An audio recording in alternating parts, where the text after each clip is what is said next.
What's remarkable about this company is the consistency. We build a good project. We build it on time, under budget, and that's why they come back. You spend a lot of time in the office in preparation and getting ready for it, but to spend time on site and to get to know those people and to see what they do every day is experience you can't put a value on. No matter how much technology you have, it still takes the skill level of the people that are operating that technology, and it takes their knowledge base and their ability to put things together in their minds.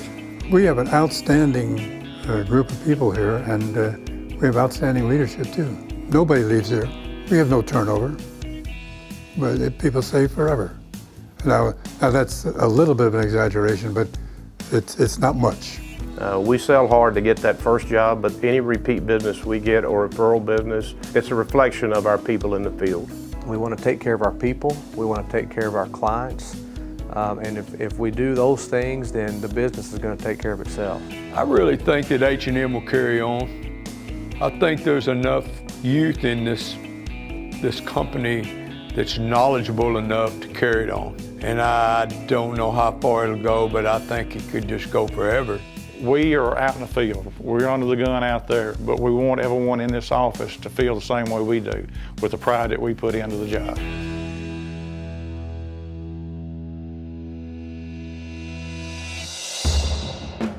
When everything started, we called him Chicken Fight. He was doing the contracting work. I was working for ITT at the time in Chicago, and he was doing the contract work for our new facility in Milan, Tennessee. And we met that way. And after a couple of years, we got together and we decided we'd start an engineering company. That's how it basically started. My dad and Bernie Owens had such foresight to get into the business that we're in, design and build of manufacturing, distribution, industrial facilities. In the 60s, nobody else was doing that. One of the first design build firms ever in the country. Well, I go back to the first day, and it was in a one-room little office in Milan, Tennessee. We thought this was worth a try. I wasn't sure that it was going to be a permanent arrangement, but I thought it was a try at something different. Bernie is a unique man. One of the experiences I remember very, very early, we had gone to one of the first client meetings I was with him. And we were introducing ourselves to the client, and I said, well, I'm Robert Burns, I work for Bernie. Bernie said, stopped and said, no, he works with me.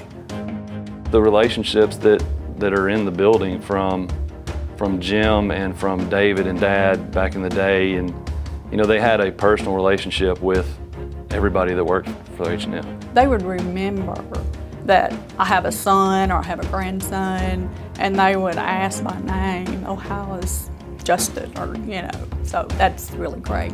They weren't just a head sitting in the corner office that nobody ever talked to, and they just kind of called the shots. But they had a personal relationship with the guys in the field.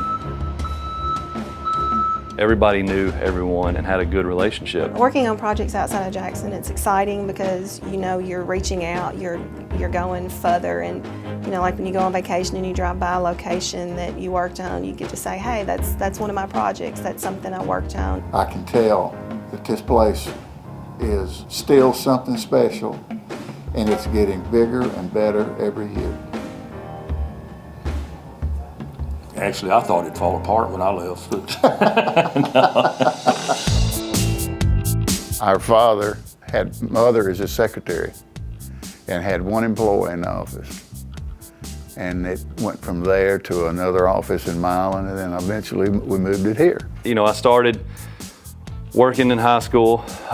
Matt and I, we were just you had the superintendents, the foreman, the tradesmen, then the laborers, and then we were at the very bottom of the totem pole. I remember Dad laughing at us when we got home because we were worn out and covered in mud. Pushing the wheelbarrow, carrying tools. When it would rain, they'd have us dragging generators around and pumping water. So to go from that to what I'm doing now, it's a big change. We're expected these days to design in 3D. The owners are seeing that on a weekly to daily basis.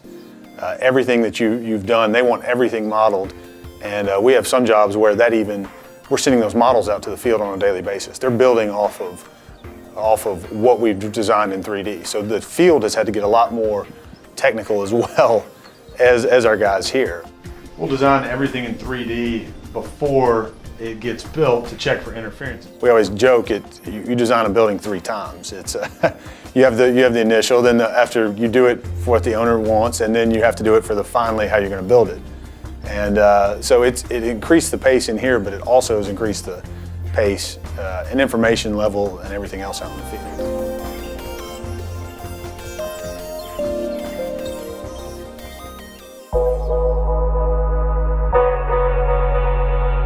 We keep our engineers in tune with the field. They get opportunities to get out and see and be part of it. And understand what they're drawing on the paper or modeling in the computer these days, and what that really looks like in the real world. Something that I'm very proud of, and it started with Mr. Fight, is this company has always treated subcontractors with the utmost respect. For me to just do all this by myself just doesn't work. We've got to grow the people. We've got to find young, innovative, passionate, creative people to come to work for this company that are willing to take a chance and are willing to learn and work hard and ultimately would have successful careers, and I feel also have very successful and fulfilled lives working at H&M. If something goes wrong, you fix it. You don't worry about what happened, why it went wrong. You worry about that later. The main thing is to fix it and keep the job on schedule. If you think about H&M is all about people. We've got over 220 families that are currently supported by H&M. And if you look back to the history, we have several thousand families who've been affected directly by working for or with H&M. Then you extend that out to subcontractors. And then you think about the buildings themselves that we've designed and built over the years, nearly maybe 1,000 facilities. And if you extrapolate that out, it's possible that we've been a part of providing jobs for over 100,000 people. H&M is an easy product to sell. Find the right person and tell your story, and we'll take our chances every day. I'd like to see H&M continue because it's always been family to me. I think the legacy is the family culture.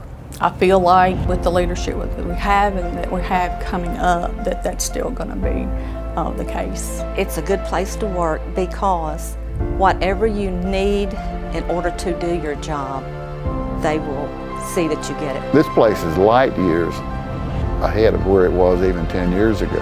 And I know that's going to continue, and I hope I'm around to see where it is 10 years from now, because it's going to be something. It's going to be a great company then too.